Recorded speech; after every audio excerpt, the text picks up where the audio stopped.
governo de Donald Trump acorda financiamento de Voice of America e outro programa governamental destinado para defender a democracia. Diretor de VOA ha informado que um total de 1.300 empregados de Voice of America, incluyendo periodistas, reporteros, producers e assistentes, lo continuam recebendo pago e benefício de hora na hora notificar de lo contrário. Diretor de VOA ha comentado que Voz de América está promover liberdade e democracia na toda parte do mundo, contando a história de Merca e oferecendo notícia e informação justa. After more than 30 days in hospital, the Vatican has released the first image of Pope Francis since his hospitalization. Of course, Francis has been in the Gemelli since the 14th of February, battling pneumonia in both of his lungs. The image released by the Vatican on Sunday shows the Pope after he's concelebrated Mass, which means he celebrated Mass with other priests.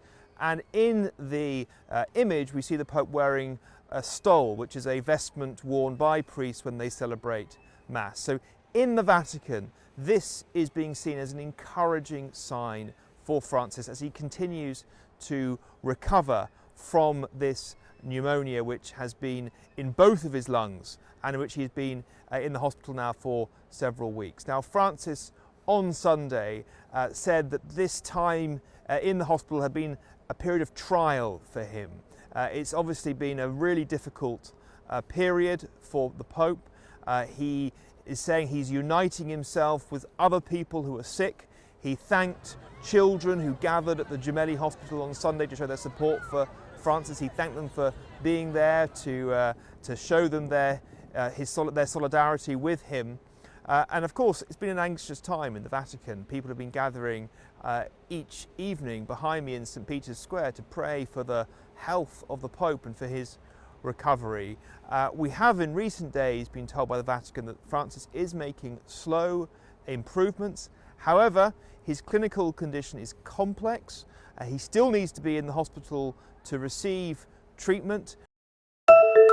Communities unrecognizable following a weekend of violent and deadly tornadoes that ripped through the Midwest and South. The sweeping storms leaving dozens dead across 7 different states. They found her 3/4 of a mile away with parts of the mobile home. Lives forever changed, homes and buildings destroyed. This, the scene in Missouri where storms hit Saturday. The whole town's been basically impacted. There's a lot of people today that are looking for a place to land after something like this. In Arkansas, survey teams finding damage consistent with EF4 strength tornadoes. I had my daughter in the house with me and I had to put her in the closet and just make sure everybody in the house was safe. That was my main goal. And in Alabama, the strength of the severe weather and winds clear too. This school bus leaning on its side after being thrown against a building. From above, the path of destruction clear. It's massive. I'm talking about buses upside down, poles split in half, trees scattered. It's rough. A long road ahead, the cleanup just beginning as communities and families try to pick up the pieces. It's like it's not real, you know. You hear about these storms and then you don't really put the feelings behind it until it hits home.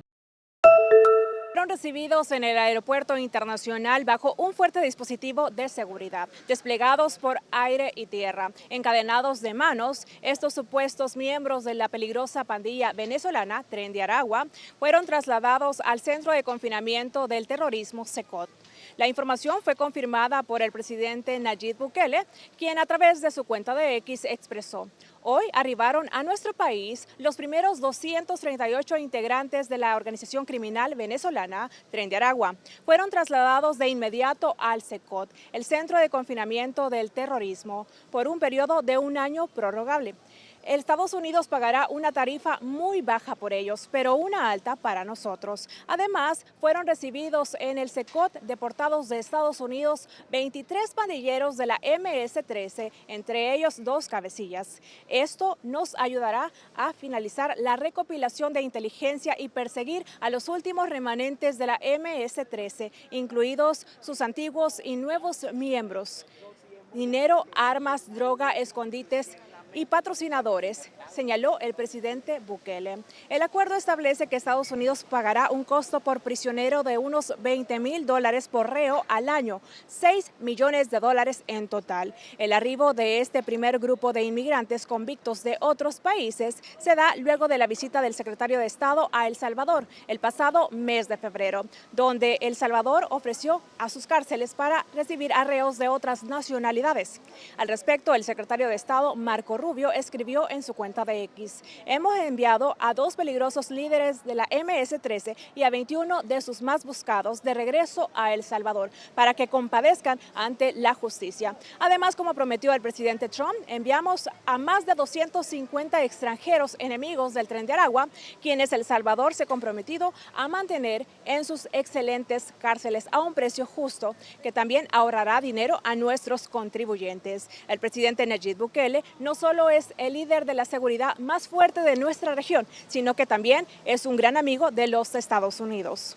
La llegada de los deportados venezolanos tiene lugar un día después de que el presidente de Estados Unidos, Donald Trump, invocara la ley de enemigos extranjeros para asegurar las deportaciones de migrantes, cuyo principal objetivo es el tren de Aragua, la principal organización criminal que surgió en Venezuela en el 2005. El CECO tiene una capacidad instalada de 40,000 reclusos. Hasta la llegada de estos convictos venezolanos, resguardaba unos 14,000 pandilleros, según cifras del gobierno. Desde San Salvador, El Salvador, informo para Telearuba y Castellanos.